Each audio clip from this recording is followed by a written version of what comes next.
오늘은 사무엘하 24장을 통해서 다윗의 인구조사 이런 제목으로 함께 은혜 나누도록 하겠습니다.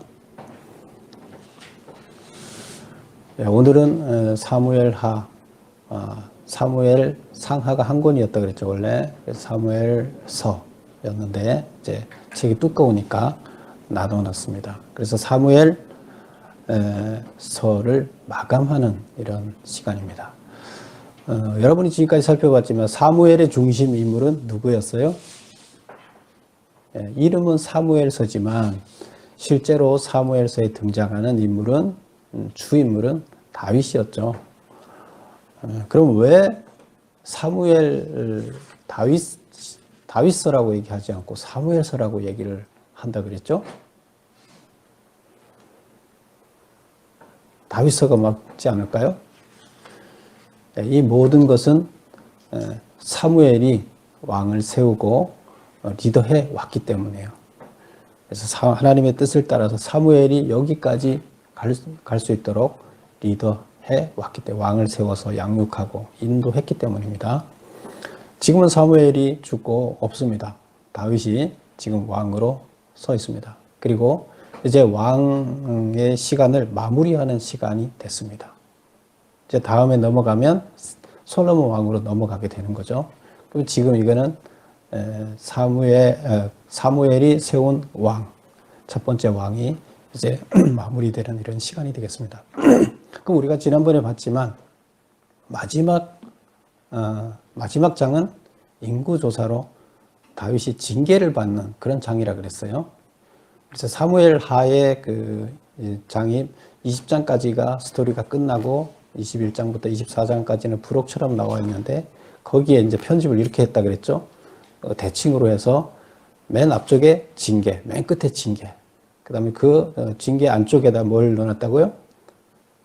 왕들을 도와준 신하들.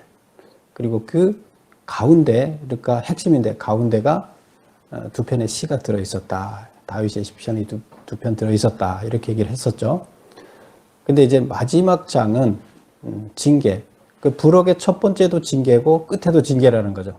그럼 두 징계가 싸고 있어요. 부록의 내용들을 두 징계가 맨 껍질을 싸고 있어요. 하나님의 징계는 뭘 의미할까요? 도대체 하나님의 징계가 왜 있어야 될까요? 어린 자녀가 성장해서 어른이 될 때에 징계가 없으면 어떻게 될까요? 부모의 잔소리, 부모의 징계가 없으면 올바로 자라기가 어렵습니다. 하나님의 징계는 때에 따라서는 아프기도 하지만 그러나 그 징계는 올바르게 왕이 올바르게 성장하게 하는 올바른 방향으로 가게 하는 매입니다. 그러면 오늘 이제 마지막 껍질도 이제 징계가 되는데 그는 뭔가 잘못했기 때문에 매를 맞는 거잖아요. 그러면 잘못한 게 뭘까요? 인구조사입니다. 인구조사가 무슨 잘못이에요? 그리고 인구조사를 해서 잘못됐기 때문에 그 잘못된 것을 징계한 다음에 하나님과 다시 제사를 드려서 화목하게 하는 내용이 이 스토리 전체입니다. 그래서 그 내용을 오늘 살펴보도록 하겠습니다. 자, 그러면 1절을 한번 보세요. 1절에 보면 이렇게 돼 있어요. 처음에 이제 인구조사하는 얘기가 오늘 그 읽은 9절까지 나오는데 인구조사한 그 이야기에서 인구조사를 왜 했느냐 1절에 보면 여호와께서 조사하라고 했다 이렇게 나옵니다. 그러면 여호와께서 조사하라고 해놓고 왜 인구조사했다고 다윗을 혼내요? 1절을 다시 한번 읽어볼게요. 여호와께서 다시 이스라엘을 향하여 진노하사 그들을 치시려고 다윗을 격동시키사 가서 이스라엘과 유다의 인구를 조사하라. 여호와께서 다윗을 막 격동을 시켜서 충동을 시켜서 이스라엘과 유다의 인구를 조사하도록 하셨다. 그런데 그 사이에 뭐 하기 위해서 했느냐? 이스라엘을 향하여 경로하사 그들을 치시려고, 그들을 때리려고, 매를 대려고, 그들을 매를 대려고 매를 댈 거리를 찾아서 인구조사를 하게 했다. 그럼 나쁜 하나님 아니에요? 네, 그래서 이 용어는 작가가 이거 서술을 어떻게 했느냐 내용이고, 이 내용은 뭐냐면 역대기하고 비교를 해보면 여기서는 여호와께서 격동을 시켜서 다윗이 인구조사를 했다 이렇게 나와요. 근데 역대기는 어떻게 나오나 하면 역대기에는 사탄이 유혹을 해서 인구조사를 했다 이렇게 기록하고 있어요. 그러면 어느 게 맞아요? 하나님이 다윗을 인구조사를 하도록 했느냐, 사탄이 했느냐, 어느 게 맞는 거예요? 이거 다 표현의 문제예요. 작가가 어떻게 역대기 작가와 사무엘 작가가 각각 좀 표현을 틀리게 썼는데 내용은 하나예요. 뭐냐면 실제적으로 그 메모 2번을 보세요. 인구조사를 하도록 충동질한 자가 본장 1절에 의하면 여호와이나 역대상 21장 1절에 의하면 사탄이다. 이를 어떻게 해석해야 하느냐? 다윗이 스스로의 의지에 따라 하나님의 뜻에 반하는 인구조사를 실시했다는 거예요. 실제적으로 누구 뜻에 따라서 한 거예요? 다윗이 자기의 뜻에 따라서, 자기 의지에 따라서 하나님 뜻에 반하는 인구조사를 했어요. 하나님 원치 않았어요. 그런데 역대기는 다윗이 사탄의 유혹에 넘어가서 그것을 했다 하는 것을 그렇게 표현했어요. 그리고 본장에서는 하나님이 묵인하셨다 하는 표현을 하나님이 충동했다고 이렇게 표현하고 있어요. 이해가 가셔요? 네. 같은 내용인데 그러면 결국에 누가 한 거예요? 누구 의지에 따라서? 다윗 자신의 의지에 따라서, 자기 욕심에 따라서, 자기 필요에 따라서 했어요. 근데 작가들이 이렇게 쓰는 이유는 뭐냐 하면 역사를 주관하시는 분은 하나님이고 결국 하나님이 허용하지 않으면 그게 안 된다 이런 생각을 갖고 있어요. 그래서 다윗이 했지만 하나님이 그냥 안 되게끔 막았으면 안 되겠죠. 근데 안 되지 않게 그냥 다 놔뒀다. 묵인하고 다윗이 하나님 뜻에 안 맞지만 그냥 놔뒀다. 그 얘기가 뭐예요? 충동질했다 이렇게 표현하고 있어요. 그래서 역사는 하나님이 다스리는데 하나님이 그 역사를 다윗이 못 가게끔 탁 막았으면 되는데 막지 않고 놔뒀다는 것을 충동질했다 이렇게 이제 표현을 했어요. 그리고 또 다윗이 어떤 욕심을 갖고 했는데 그것을 그 욕심이 사탄이 준 것이다 생각하는 표현으로 표현을 하게 되면 역대상에처럼 사탄이 충동질해서 인구조사를 했다 이렇게 얘기를 하게 되는 겁니다. 그래서 이거는 읽으면서 다 혼란을 느끼는 내용이에요. 근데 이런 부분은 우리가 작가가 어떤 관점으로 표현했는가를 우리가 이해를 하게 되면 간단합니다. 자, 그 다음 보겠습니다. 그러면 1절에 보면 여호와께서 다시 이스라엘을 향하여 해서 진노하사 다시 진노했다. 그러면 첫 번째 진노는 뭐예요? 이건 두 번째 진노했다는 거잖아요. 첫 번째 진노는 아까 그랬죠. 첫 번째 21장과 24장을 뭐가 싸고 있다고요? 하나님의 징계가 싸고 있다. 그럼 첫 번째 징계는 뭐였어요? 3년 기근이었죠. 3년 기근이 왔던 그런 이야기가 있었는데 21장에. 그래서 그게 첫 번째 징계고 24장은 다시 징계를 했다. 두 번째 징계다. 이제 이런 얘기가 되겠습니다. 그 다음에 3번을 보면, 메모 3번을 보면 요압은 인구조사가 잘못되었다고 직언을 했습니다. 요압의 입을 통해 작가가 전달하고자 하는 무엇인가? 이제 인구조사를 하라고 다윗이 결심을 하고 하기로 결심을 하고 이제 누구한테 시켜야 되고 자기가 할 수는 없잖아요. 근데 옛날에 민수기에서 인구조사를 할 때는 누구한테 시켰을 것 같아요? 대부분 모든 지파의 장들한테 동시에 인원을 점검을 해갖고 와서 보고하도록 하는 이런 방식을 썼어요. 그리고 그 제사장들이 그거를 이렇게 컨트롤 할 수 있게끔 이런 방식을 썼어요. 근데 지금 오늘 여기서 보면 그 인구조사의 그 사무를 요압에게 맡깁니다. 요압은 누구예요? 군대 장관이었죠. 그럼 지금 군인한테 지금 인구조사를 시키는 거예요. 그럼 목적이 틀리죠. 제사장이 인구조사를 하게 되면 어떤 데 목적이 많아요? 종교 관련된 그 목적으로 하나님 나라를 세우는 그 목적으로 인구조사라는 게 좀 강하죠. 그럼 여기서는 군인들이 인구조사를 했어요. 그러면 무슨 목적으로 인구조사를 한 거예요? 군사적인 목적으로 인구조사를 한 게 가장 크다. 이제 이렇게 종교적인 목적이 아니라 군사적인 목적으로 했다. 이렇게 볼 수가 있는 거예요. 그래서 그런데 3절에 보면 요압한테 와서 인구조사를 하라 그러니까 이제 2절에서 그렇게 얘기를 하니까 3절에 요압이 뭐라 얘기하냐면 이렇게 얘기합니다. 이 백성이 얼마든지 왕의 하나님 여호와께서 100배나 더하게 하사 내 주 왕의 눈으로 보게 하시기를 원하나이다. 이게 무슨 말이냐면 이스라엘하고 약속을 할 때 처음에 약속은 이스라엘 백성하고 처음에 약속할 때 누구부터 하나님이 언약을 시작했어요? 아브라함부터 시작했죠. 그 다음에 이삭, 야곱 다 하고 출애굽했을 때 또 모세하고 언약하고 이런 식으로 언약을 계속 해왔죠. 근데 지금 그 언약을 할 때마다 하나님 무슨 얘기 했냐면 너희 백성이 바다에 모래알같이 많게 하겠다. 너희가 셀 수 없게 많게 하겠다. 이런 식으로 표현을 항상 해왔어요. 그래서 고대에는 인구가 많아지는 게 나라의 국력이에요. 인구가 많으면 다른 나라가 함부로 할 수가 없어요.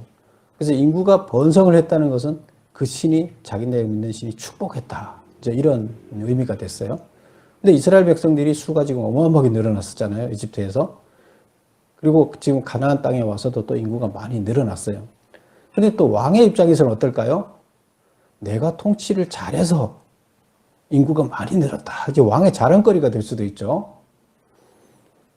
그래서 지금 여기 보면 요압이 뭐라고 얘기하나 하면 하나님이 여호와께서 100배나 더해 줄 거다. 인구를 많이 늘려줘서 왕의 눈으로 그 늘어난 것을 보게 해줄 건데 우리가 굳이 그 인구 조사를 할 필요가 있느냐. 그런데 왜 내 주 왕은 다윗은 어찌하여 이런 일을 기뻐하시나이까? 인구 조사하기를 좋아합니까? 그래서 다른 목적으로 군사적인 목적으로 인구 조사를 하는 것은 하나님 뜻에 어긋납니다. 그렇게 이제 표현을 하면서 그것은 하나님 뜻에 맞지 않다. 이제 이런 얘기를 합니다. 이거 누가 얘기를 한다고요? 요압이 얘기를 해요. 근데 요압은 사실 좀 신앙적인 사람이 아니었어요. 우리가 앞에서도 봤지만 군인으로서 그냥 막 흥분하기 잘하고 막 이런 사람이었지. 전쟁은 잘하지만 신앙적으로 이렇게 하나님을 온전하게 말씀을 알고 실천하고 이런 사람은 아니었어요. 근데 그런 사람도 지금 어떻다는 거예요? 이게 지금 다윗이 하는 인구조사가 하나님이 하는 방식에 맞지 않다고 지금 얘기를 하고 있어요. 그러면 작가는 굳이 이 요압의 말을 여기다가 써놓은 이유가 뭐냐? 읽어보겠습니다. 인구조사가 하나님의 뜻에 반하는 것임을 믿음이 없는 요압도 알 정도이면 다윗도 이것이 잘못임을 알고 있었을 것이다. 이것을 이제 간접적으로 표현하는 거예요. 다윗도 하나님 뜻에 안 맞다는 걸 알고 있지만 그러나 그 율법을 지키는 것보다 자기를 드러내고자 하는 욕심, 왕으로서 내가 나라를 이만큼 키웠고 군대가 이만큼 많다. 지금 여기 보면 이 군대 숫자가 지금 어마어마하게 늘어났어요. 출애굽할 때 2배가 넘어요. 그렇다 그러면 어때요? 2배가 넘으면 그 주변에서 지금 그 중동 지역에서 그만한 군사력을 가진 나라는 없어요. 그럼 최강대국이라는 거죠. 근데 그걸 자랑하겠다는 거예요. 내가 지금 여기에 왕이고 내 군사는 내가 왕으로서 이렇게 많이 늘여놨다. 그래서 그것이 잘못임을 다윗은 알고 있었지만 그러나 그래도 인구조사를 하겠다는 욕망이 큰 거예요. 근데 지금 여기서는 표현을 안 했지만 지금 다른 성경에 현대어 성경을 읽어보면 뭐라고 표현하고 있나 하면 인구조사를 왜 했느냐는 의도를 뭐라고 표현하고 있나 하면 병력, 그 다음에 부역이라고 있죠. 부역은 병력은 군사력은 전쟁을 하기 위해서 필요한 거고 부역은 노동을 하기 위해서 그 의무적으로 부담해야 하는 부역이죠. 그리고 또 세금 내는 거. 이런 세 가지 목적으로 이제 인구 조사를 하는데 그런 인구 조사를 다윗은 했다고 이렇게 표현을 하고 있어요.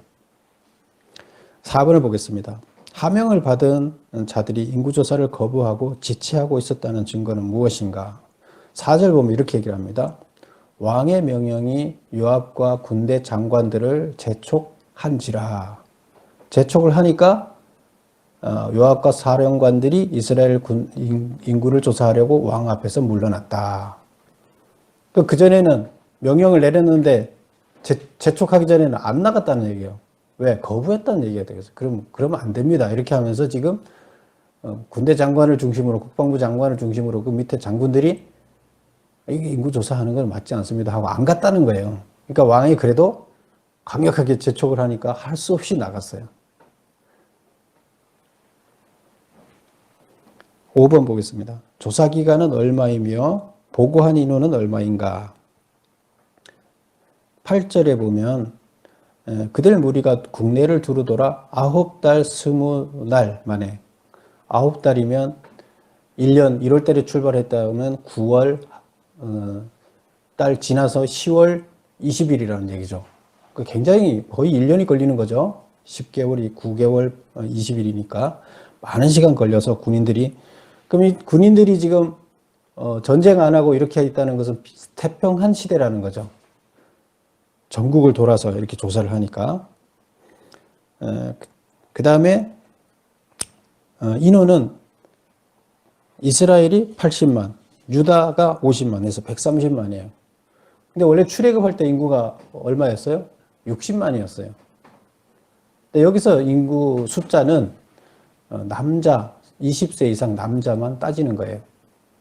20세 이상 남자만 따졌을 때 지금 130만이에요.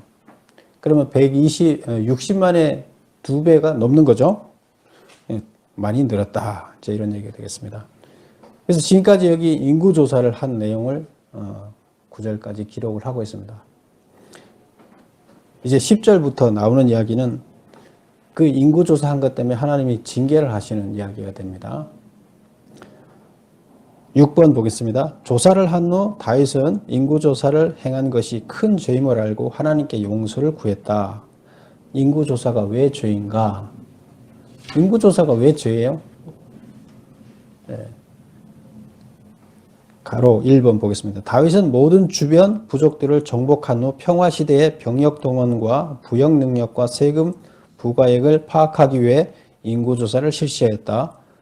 구원은 숫자의 많고 적음에 달려있지 않고 오직 여호와 하나님께 달려있다. 그러므로 하나님의 힘을 의지하지 않고 인간의 힘을 의지하려고 한 다윗의 인구조사 의도는 큰 범죄 행위인 것이다. 처음에 다윗이 역사에 등장할 때 성경에서 어떤 모습으로 등장했죠? 처음에 기름 붓는 데서부터 시작했죠. 사무엘이 이새 집에 가서 왕을 세울 사람을 가라 그래서 이새 집에 가서 왕을 세울 사람을 찾았어요. 그래서 기름 붓는 맨 막내 아들 다윗을 기름 붓는 데서 시작해서 기름 붓고 나서 처음에 그러면 기름은 아무도 모르게 부었잖아요. 그 가족밖에 몰라요. 그런데 모든 역사의 현장에 등장한 것은 언제예요? 골리앗과의 싸움이죠. 그래서 골리앗과의 싸움을 하면서 모든 사람들이 알게 됐어요. 그래서 역사의 현장에 탁 등장을 합니다. 근데 그때 다윗이 한 얘기가 뭐예요? 전쟁을 골리앗과 싸우면서 무슨 말을 했어요?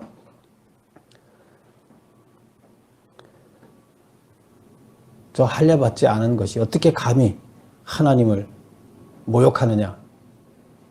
그러면서 돌 하나로 갖고 갔어요. 전쟁은 누구한테 달렸다? 무기에 있지 않고 하나님한테 달렸다. 이렇게 하면서 전쟁을 시작한 거예요. 그리고 이겼어요. 그때 다윗의 모습하고 지금 모습하고 어때요?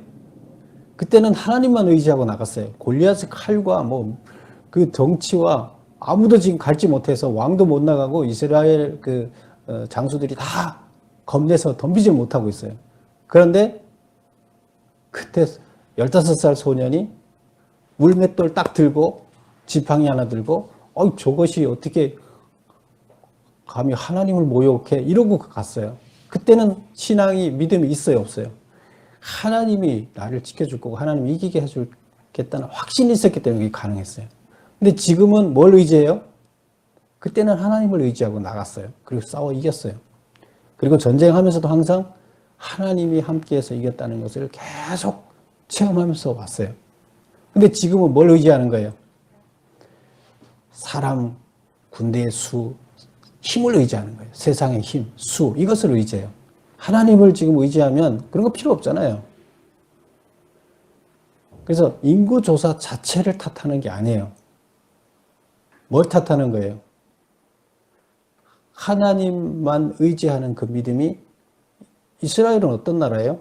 하나님 나라를 세워가는 샘플을 만드는 거예요. 하나님의 자식들을 양육하기 위해서 이스라엘을 불러 세워서 민족을 만들고 세상을 지금 구원하기 위한 훈련자를 세워놨어요. 하나님의 아들만. 온전한 아들을 만들기 위해서.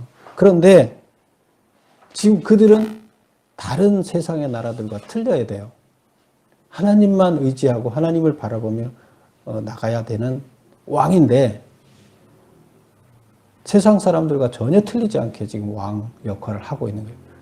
그 대표적인 인구조사하는 그 심정이 세상 왕의 심정과 똑같은 거예요. 하나님 나라를 이끌어가는 왕으로서의 자세가 아닌 거예요. 하나님은 거기에 대해서 화가 난 거예요. 내가 여지껏까지 뭘 훈련시켰냐? 왕이 되면 병력, 말을 많이 두지 말고 병력을 많이 두지 말고 여자를 많이 두지 말고 뭐 이런 얘기를 계속 했잖아요.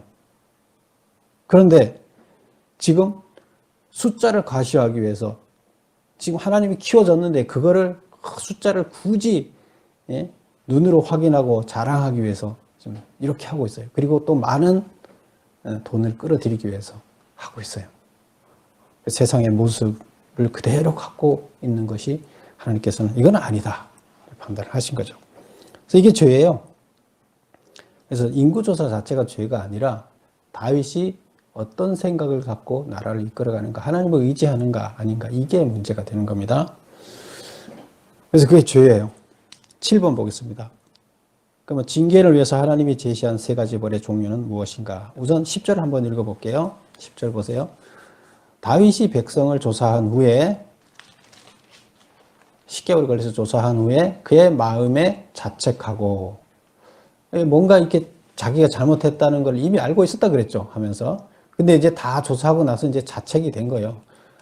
장군들도 조사하면서 반발을 일으키고 그랬는데 자책을 하고 다윗이 여호와께 아뢰되 내가 이 일을 행함으로 큰 죄를 범하였나이다. 이제 하나님한테 죄를 고백합니다.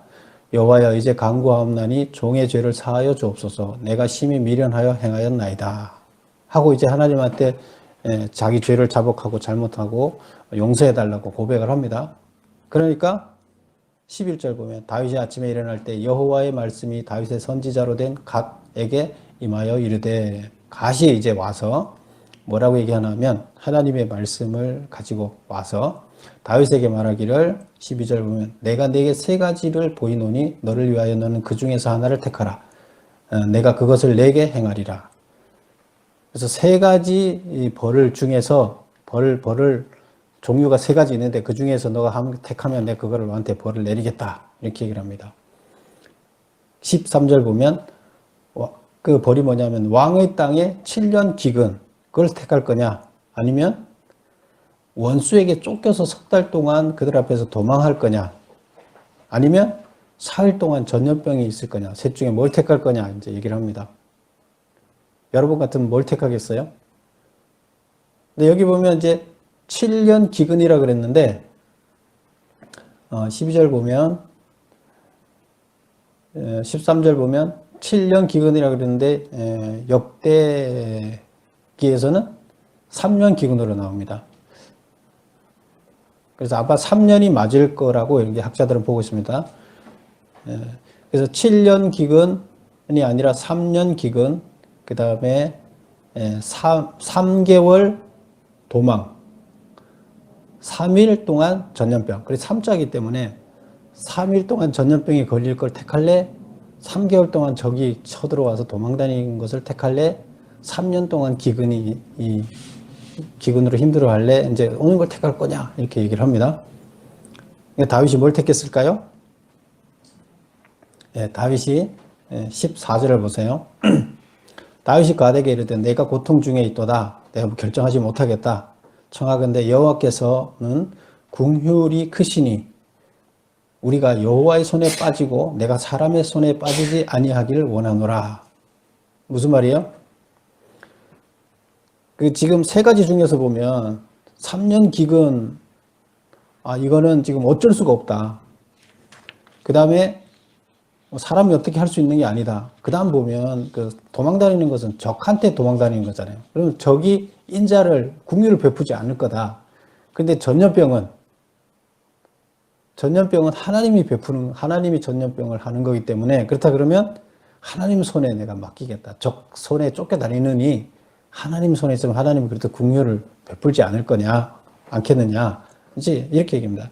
그래서 하나님의 손에 빠지겠다. 그 얘기는 전염병을 선택했다는 이런 얘기가 되겠습니다. 그래서 15절 보면 이에 여호와께서 그 아침부터 정하신 때에 전염병을 이스라엘에게 내리시니 죽은 자가 7만 명이더라. 이렇게 얘기를 하고 있습니다. 죽은 자가 7만이에요. 7번 보겠습니다. 징계를 위해 하나님이 제시한 세 가지 벌의 종류는 무엇인가? 다윗이 선택한 것은 무엇인가? 7년 기근, 3개월 도망, 3일 전염병 중에서 전염병을 선택을 했는데 하나님이 그래도 궁유를 베푸지 않을까 이런 생각에서 선택을 했다. 그러면 8번 전염병으로 인해 죽은 자는 몇 명인가? 7만 명이다. 9번 보겠습니다. 여호와께서 재앙 내리심을 뉘우치셨다는 말은 무슨 뜻인가?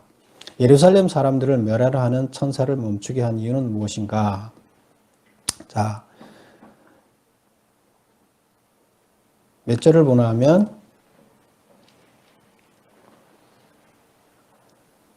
16절을 보겠습니다.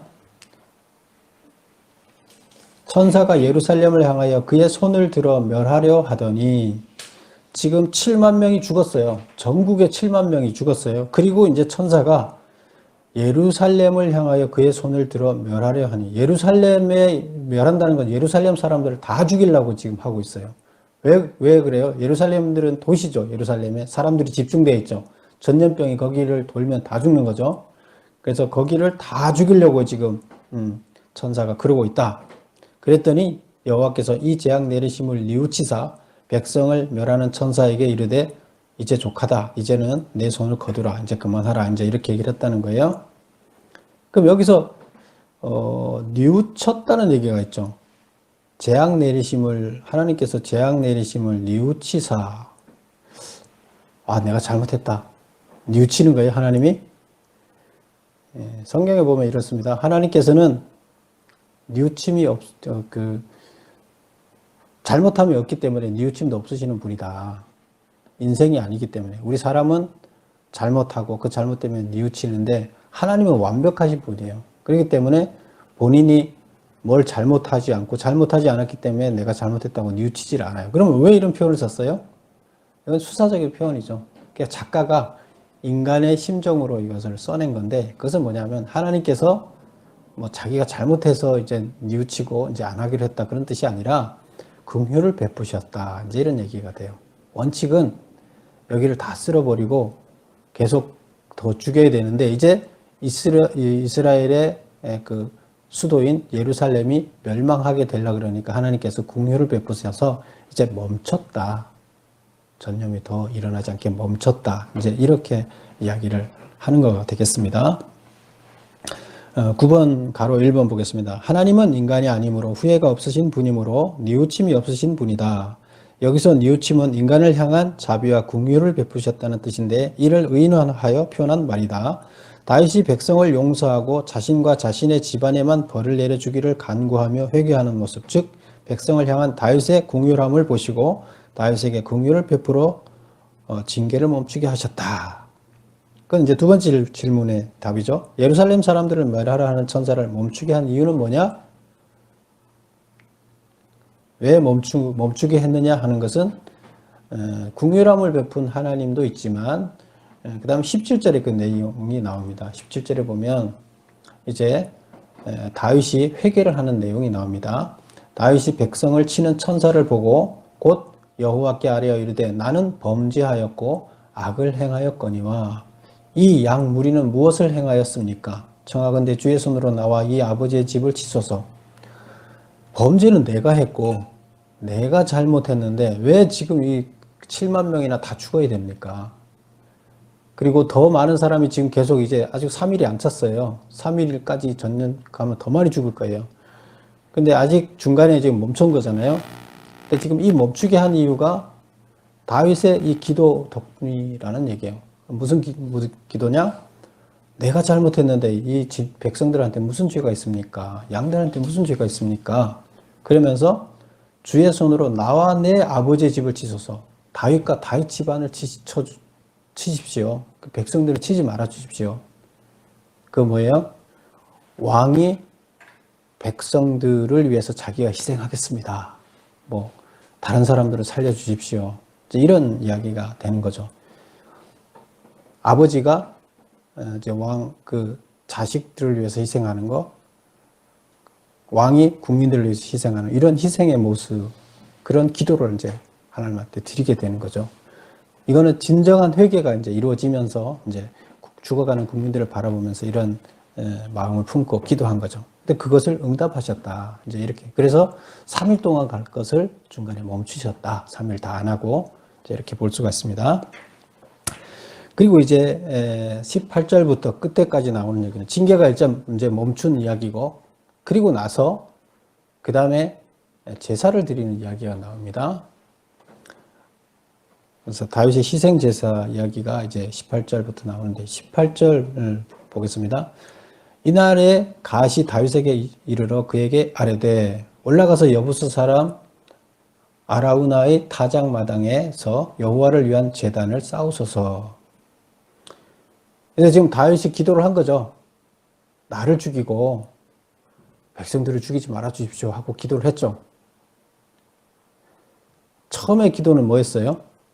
처음에 나오는 기도 10절의 내용은 뭐였어요? 내가 죄를 졌습니다. 용서해 주십시오. 이 기도였죠. 그랬더니 갓이 나타나서 하나님의 말씀을 듣고 나타나서 야, 너 잘못했으니까 그래도 벌은 받아야 돼.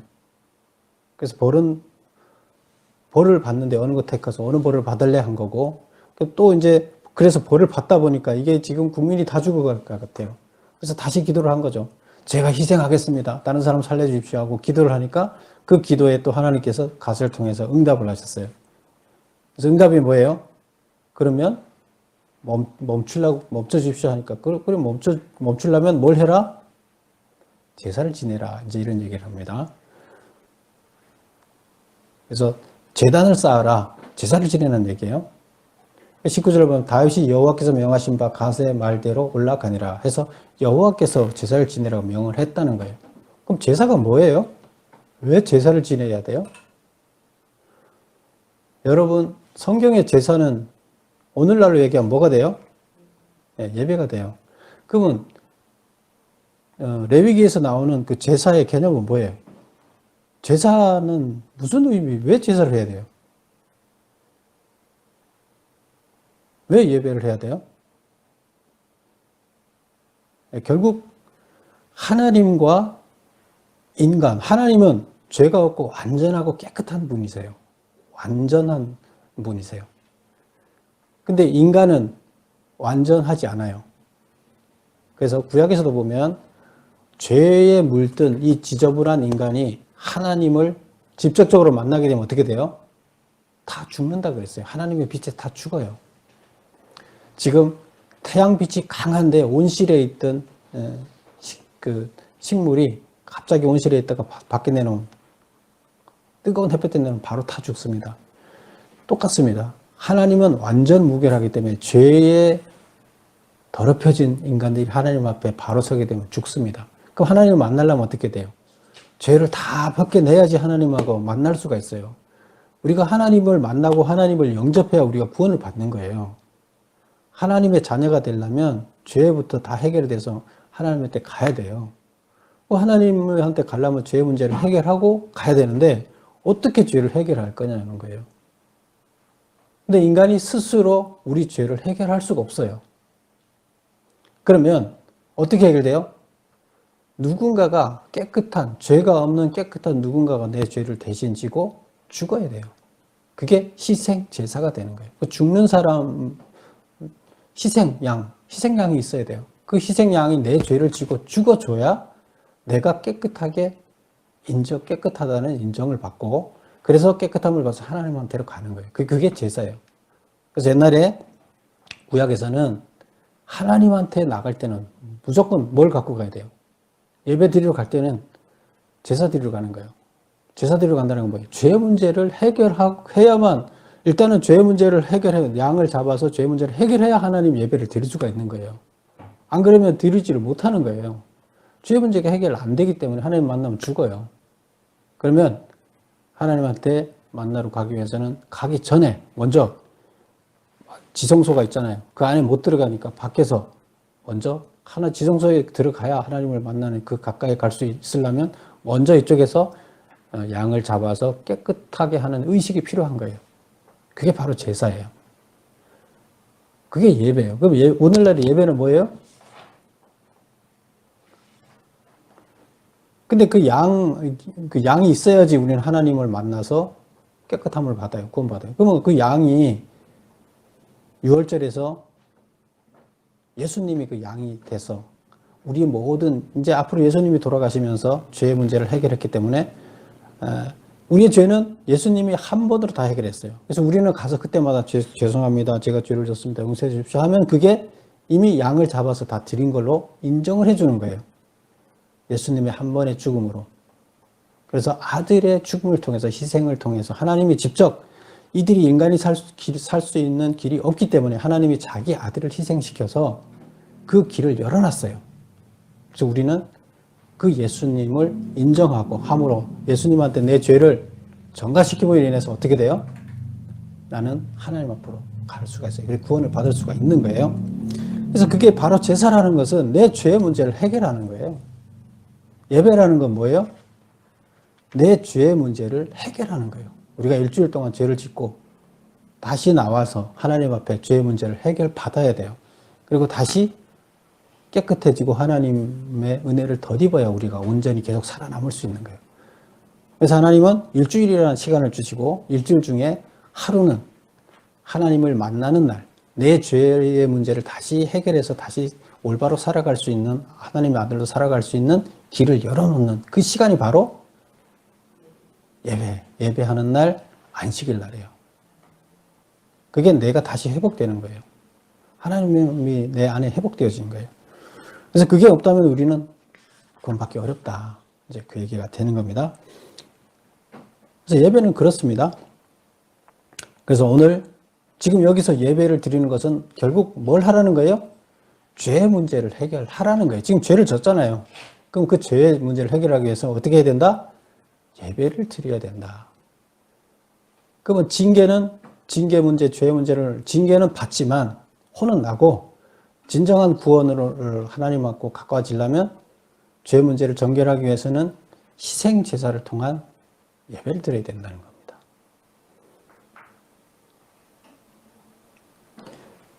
10번 보겠습니다. 가로 10번. 다윗이 회개하여 백성들을 향한 재앙을 멈춰줄 것을 간청하자 여호와께서 갓을 통해 아라우나의 타작 마당에서 제단을 쌓으라고 명령하자 다윗은 이를 시행하였다. 왜 아라우나의 타작 마당인가? 다윗이 굳이 값을 치르고 제물을 준비한 이유는 무엇인가? 아라우나의 타작 마당. 이게 이제 타작 마당이라는 것은 곡식을 이렇게 떠는 거잖아요. 옛날에 농사를 지어서 옛날에는 좀 언덕 높은 곳에 그 평평한 곳을 만들어 놓고 거기서 막 곡식을 털어요. 그리고 이렇게 높이 이렇게 들었다 내렸다 하면 언덕 위에는 바람이 불잖아요. 그러면 이제 찌꺼기들이 날아가고 알맹이만 남는, 그게 이제 타작 마당이에요.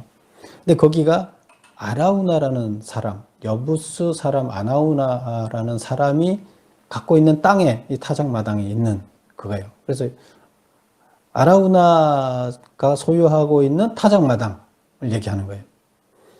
근데 왜 거기에서 제단을 쌓으라고 했느냐? 자, 메모한 거 보세요. 1번. 아브라함이 이삭을 제물로 바친 것이 모리아산이었죠.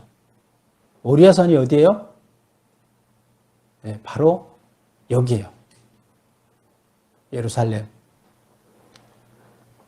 그 다음에 아라우나의 타작마당 이삭을 바친 것이고, 그 다음에 예수님이 십자가에 나중에 달리신 곳이 어디예요? 여기에요. 결국 이게 그러면 공통점이 뭐예요? 제물로, 누군가 희생 제물로 바쳐진 거죠. 이삭이 원래는 희생 제물로 바쳐져, 아들로. 이삭이 아브라함이 유일하게 얻은 자식이잖아요, 노후에. 근데 그 자식을 하나님한테 바치라는 거예요. 자식이 희생을 해야 되는 거예요. 희생 제사를 드리지 않으면 구원을 못 받는다는 거예요. 그게 누구랑 이어져요?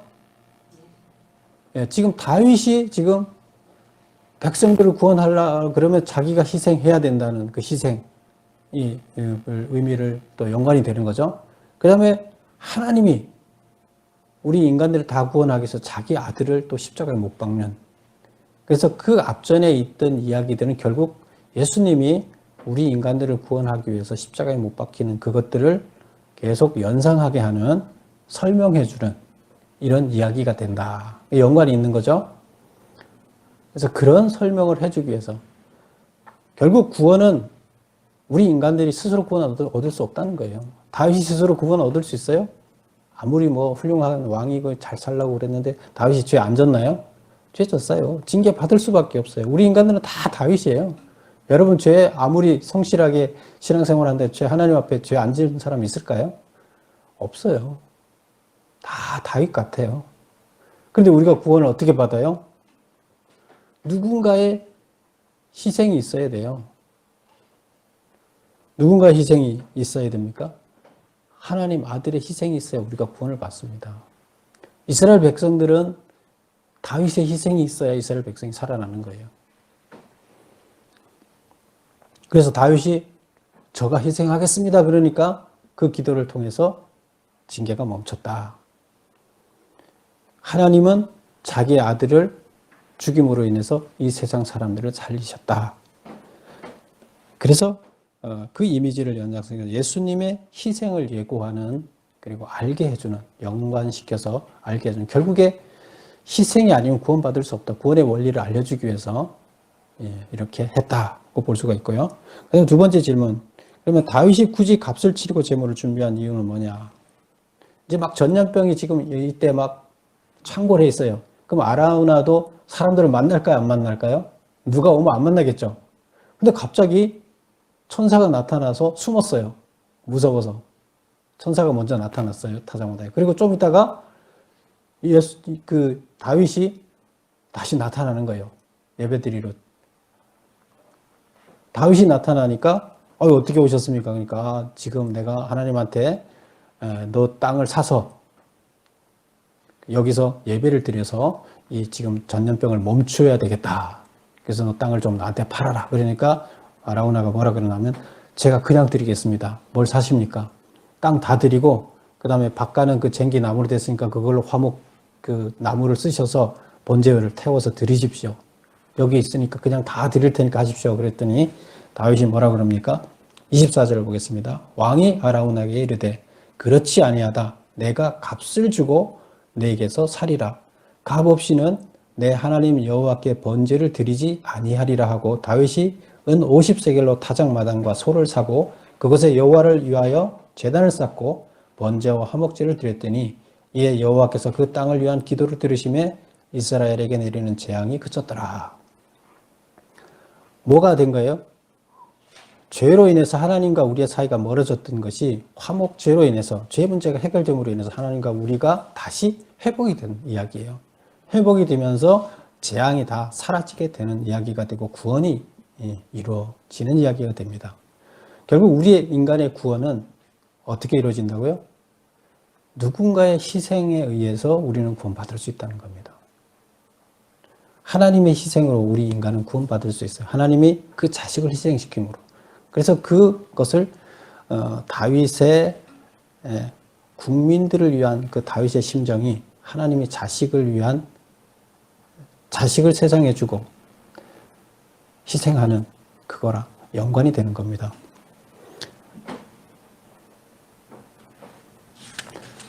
지금 우리는 예배를 드리는데요. 오늘날의 이 예배는 바로 하나님과 우리 사이에 가로막고 있는 담, 죄의 문제를 해결하는 시간입니다. 하나님께서는 이 시간에 은혜를 베푸셔서 그 죄의 문제를 해결해 주시는 거예요. 그 희생 제물은 누구예요? 예수님. 예수님이 희생 제물이 되셔서. 그래서 우리는 기도할 때마다 예수님 이름으로 기도하잖아요. 예수님이 우리의 제물이 되셨기 때문에요. 예수님이 제물이 없으면 하나님과 연결될 수가 없어요. 매번 예배 한번 드리려면 집에 있는 양이 없으면 양 사갖고 와서 자기 돈 들여서 잡아서 자기 거를 가지고 드려야 돼요. 자기 소유물을 자기 돈을 가지고 사야 돼요. 남이 사주면 안 돼요. 없으면 없는 대로 작은 예물을, 있으면 있는 대로 큰 소를 드리든가 아니면 정 없으면 비둘기라도 드려서 제물을 드리고 하나님을 만났어야 돼요. 그러니까 우리는 예수님이 그걸 대신해 주고, 그럼 제물값은 뭘로 사느냐? 우리는 헌금으로 이제 그 제물값을 대신하는 거죠. 그래서 오늘날 우리는 항상 일주일 단위로 이 예배를 드리면서 우리의 죄를 정결하게 하고 하나님과의 관계를 회복해야 됩니다. 그것이 오늘날 우리가 살아가야 올바로 하나님의 아들로 살아갈 수 있는 방법입니다. 그래서 마지막 장에서 바로 이 이야기를 해주는 겁니다. 우리 모두는 죄인이다. 다윗이 아무리 자기가 훌륭한 왕처럼 살라고 했지만 결국에 자기 욕심에 이끌려서 세상의 것으로 끌려가서 죄를 지을 수밖에 없는 존재가 바로 우리 인간들이다. 다윗이 지금 한 것은 우리의 모습을 보라고 비춰주는 거예요. 우리는 지금 그런 사람들이고, 결국 그렇다 그러면 하나님의 징계가 우리한테 놓여져 있고, 결국 심판날에 하나님과 우리에게 관계 멀어져서 구원받을 수 없는데, 이것을 해결하기 위해서는 우리는 끝없이 반복적으로 뭘 해야 된다? 제사를 드려야 된다. 예배를 드려야 된다. 그리고 우리 관계를 회복해야 된다. 이것이 우리가 하나님 자녀로 온전히 살아가는 길이다. 이렇게 얘기합니다.